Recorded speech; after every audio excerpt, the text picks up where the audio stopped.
I don't know about you, but I love Project Veritas. They've done amazing investigative journalist work. It's run by James O'Keefe, and they continuously put out these awesome pieces that really just allows you to see people in moments where they have no idea where they're being filmed, really saying what it is that they normally would say in normal conversation, whether that's at work or just anywhere behind closed doors. You don't need Ted Cruz asking them all of these harsh questions to try and get an answer out of them. If they don't know they're being filmed, they basically will tell you everything you need to know. So here is Jack Dorsey and his one of the higher executives as well, basically saying and exposing everything, why they've banned Trump.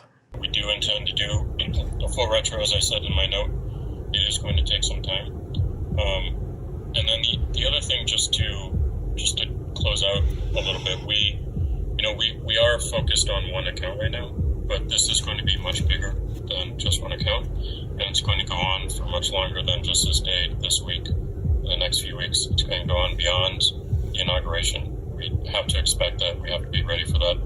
So the focus is certainly on this account and how it ties to real world violence, but also we need to think much longer term around how these dynamics play out over time.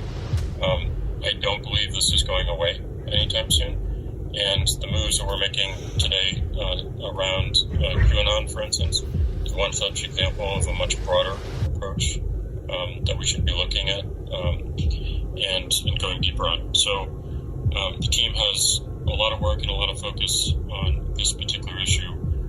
We also need to give them the space and the support to focus on the much bigger picture, because it is not going away. The U.S. is extremely divided.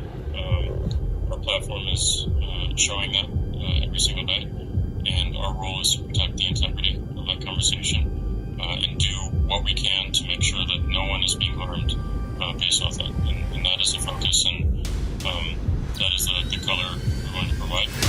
All right, so that was the first clip with Jack Dorsey in there. And basically, what this proved to me more than anything is that Jack Dorsey knows what he's doing. I mentioned this on the last show, I believe, but he knows exactly what's going on. This guy plays clueless in front of Congress. He'll play clueless on Twitter sometimes, but he knows what he's doing. I mean, they're right there saying exactly what's going on. And the key things to take away out of this is that this is about more than just Trump. This isn't going to end at Trump. This will not end after the inauguration. I mean, that's the big takeaway here.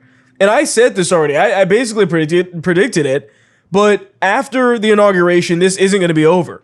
It's not like Biden gets into office and then all of a sudden us conservatives stop being censored. It's going to continue. I actually think it's going to get worse because they have all of the incentive in the world to do it. That's what they want to do. And with Biden in office, it just gives them even more freedom. But you see that this is bigger than just Trump. And at any point, if they can ban Trump, they can ban anybody. If they can get rid of the president of the United States, any of its citizens are fair game at that point. And that is where we're at. Now, this is another clip of his high executive, or one of his top executives. And if you've actually seen, there was a podcast that Joe Rogan did with Jack Dorsey and this woman. It's Vidya Gotti. And basically they go through all of the stuff. You had Tim Pool there basically pointing out all the decisions where Twitter basically banned somebody and pointing out the flaws in it. And then she was the person that had to basically defend the reason why Twitter banned those specific people. So she's the one that's basically in charge of all of this, of the actual conduct and all of the behavior and policies on Twitter. So here's her basically saying, we don't like the truth. James O'Keefe here, Project Veritas. Last week, we released that whistleblower tape of CEO Jack Dorsey expanding his ideas of censorship. Not only was Project Veritas not deplatformed, we were trending number 6 on Twitter. Get ready, because today you're about to hear from one of Dorsey's top executives, Vidya Gotti. She's the legal policy trust and safety lead. She does not know that she was being recorded in this staff meeting. And here she is on video discussing how and why Twitter put the president in a timeout before he was permanently banned. You can hear her talking about that and more. The civic integrity policy in particular has a range of options, from labeling to removal in some instances to permanent suspension. Yeah, Vijay, I think you have the list of the top questions on Slack as well. Yes. Some of the main themes we're seeing, I think I've tried to address them, but whether we believe Trump's tweets are inciting violence and having real world harm, I think we've seen that, in fact, they are. I think the question is which ones are. We've also seen that Trump has attempted, since coming back from the timeout, to de-escalate the situation, which I think has been helpful and important for some, if not all, of the people who are following him. So we do think that that is a risk, and that's why we're continuing our evaluation of how these tweets are being received and interpreted. Another question that we saw was just around the global application of this and how we can ensure consistency beyond just what's happening in the U.S. right now. Yeah, actually, one of the interesting things is a lot of the work that we've been doing over the last week is work that we've built on in other places around the world where we've seen violence unfold as a result of either misleading information or coded rhetoric. So a lot of our learnings here have come from other markets. So in that sense, we do feel like this is our global approach. We need to be very focused on being able to enforce any of these policies or enforcement decisions we make at scale. And then the last question, which, obviously would love Jack's point of view, but have we read the letter from employees demanding Trump to be suspended, and what's our point of view on that? There are certainly good ideas expressed within the letter that speak to the retro and how publicly we need to be about what we've learned about our policies around our actions. One question in particular was just around, the first strike and the 12-hour suspension, and if we consider just the severity of the president's tweets and why we did maybe jump a couple steps ahead versus just sticking to the kind of first strike and the 12 hours. Absolutely. We had a really robust discussion about whether it should just be a permanent suspension. At the end of the day, we felt that this punitive action that we were taking was a significant escalation from how we had enforced our civic integrity policy against the president in the past. We felt that it was important to send that message that we were incredibly concerned and that this was a significant violation of our policy. But we also felt that it was important to build trust, to also warn before a permanent suspension of an account of this importance, particularly in light of the fact that there were also messages of conciliation and asking protesters to leave and to be peaceful, etc. So obviously it was a judgment call, and we're relying on judgment of our teams and your leadership, me, Jack, and at the end of the day, that was the judgment that we made, that was the right approach. I can totally see why other people would come to a different conclusion, and it's a reasonable conclusion, and it was just I drew the balance in a different way, given where I think long-term we want to be in terms of building trust and enforcing policies consistently and providing adequate notice before we take a very aggressive step like a permanent suspension. There's also been a lot of questions about retros,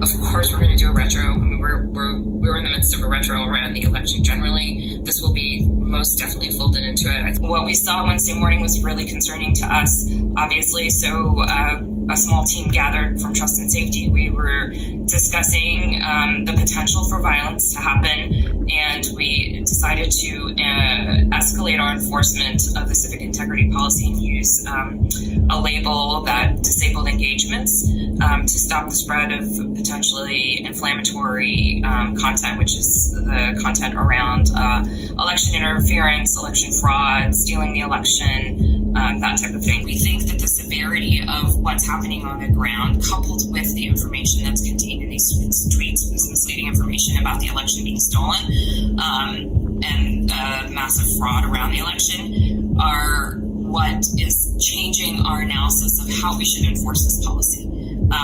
It is a much more severe violation given what we're seeing on the ground. We made the decision yesterday that we are going to actually be more aggressive in our enforcement beyond de-amplification. We are actually going to, for accounts that are primary purpose, spreading QAnon theories, we are going to, conspiracy theories, we are going to be permanently suspending those accounts. We are doing everything that we can to ensure that Twitter is being used in a positive way that positively affects society. All right, of course they're going to say misleading information, right? That's the left's way of saying truths that we don't like. Things we don't want to hear, but are clearly obvious through video evidence, or that we just know for a fact that are just out in the wild. We know these things to be, a lot of these things to be fact. Now, I'm not saying that everything posted on Twitter is factually correct. What I'm saying is that for them, it doesn't matter whether something's true or not. Let's take the Hunter Biden laptop situation, for example, right? You remember that? The New York Post, okay, a reputable news or paper, a site that has been around for many years, has their posts about the Hunter Biden thing and the laptop completely removed off of Twitter. Think about that for a second. The New York Post didn't editorialize anything. They didn't make that stuff up. That wasn't fake news. It was exactly what it was. They had picture proof, evidence, videos, all of that. And yet, Twitter says, nope, we're taking that down. And wait, misleading information. I'm sorry. I didn't realize misleading meant just the stuff that we have tangible evidence of. Oh, wait, it's because you're biased, right? So we know that to be the case. We know that this misleading information is nothing but just their way of changing the language to fit what it is that they believe to be true, even if it's not. It doesn't matter to them at all. And then she goes on talking about this coded rhetoric. A lot of what I think she's referring to, and I don't have this confirmed or anything, but at least on my assumption is she might be referring to conservatives that were maybe a lot part of, or had QAnon in their descriptions. So Twitter went along, and as you've seen in these videos, they've taken out any of those accounts. All of those accounts are basically deleted. They have any mention of QAnon or anything like that. And so some people would put CUE instead of the letter Q to kind of, at least so people knew what they were talking about, and dodge the, maybe the Twitter algorithm that's basically probably catching that kind of stuff and suspending accounts or flagging accounts. So basically I think that might be what she's talking about. Maybe they're referring to some type of dog whistle, maybe saying one thing and meaning another. Either way, I don't think it really matters, because I briefly touched on this in the last show, but their validation behind banning Trump is because everything that he puts out they see is violent. If they even have just a small little scent of something that they can attribute to being Trump's fault, and that event being some type of violent event or an event where just some violence happened, they're going to use that as a means to do it, because every tweet to Trump is violence. And, the left believes that language is violence. They've said that so many times. So it's nothing new that they would suspend him over inciting violence, because they view everything through this tint of he's doing evil. He's a orange man bad. Everything is viewed through that crazy leftist lens. So there's nothing that he could say that can make it any better. Remember when after the events of the Capitol, Twitter suspended a video that Trump put up. It was the first video he put up where he was calling for peace. He said, I want you to go home, leave peacefully. This is not what we're about. This is not what we do. And they censored that tweet. How does that make any sense at all? It's almost like they don't care what Trump does. It's just that if he does anything at all, it must be deemed as unsafe for some reason. Everything is going to be viewed through that entire lens. You also saw at the very end there that some of the employees were actually pressing Nadia or Vidya, sorry, the woman there, Vidya Gotti. They were basically bringing their concerns to her and saying Trump should be suspended. And she's trying to give actually a rationalization of why maybe he shouldn't be. And she actually brought up that video in question about him calling for peace and saying, well, you know, we can't really necessarily do that, and we shouldn't really do it this way because blah, blah, blah, blah, blah. The point is that what this showed me is that the employees that are at Twitter are actually more radical than the people running Twitter. Because even Vidya here is basically kind of backpedaling a little bit and being a little bit scared, kind of like almost nervous, right, about her decision to not ban the president. Think about that. She's nervous about her decision to not go along with the mob mentality at her job. I mean, of course they did it anyways. They still banned them. But just think about how biased these companies are. I mean, a lot of these decisions I think that they're making are coming from the employees up. They're not decisions by Jack Dorsey necessarily. I mean, he may have the final call. Maybe this lady probably has a bit of the final call too. But it's the crazy leftist employees that are kind of coming up through Twitter and demanding that their company police and tell you what you can say and tell you what you shouldn't be able to say. That is the scary part about this. It's not just the tops and heads of these companies. It's infested deep throughout these entire organizations. It is radical leftism all over the place. You just watched a clip from The William Hall Show. Please remember to like, share, and subscribe.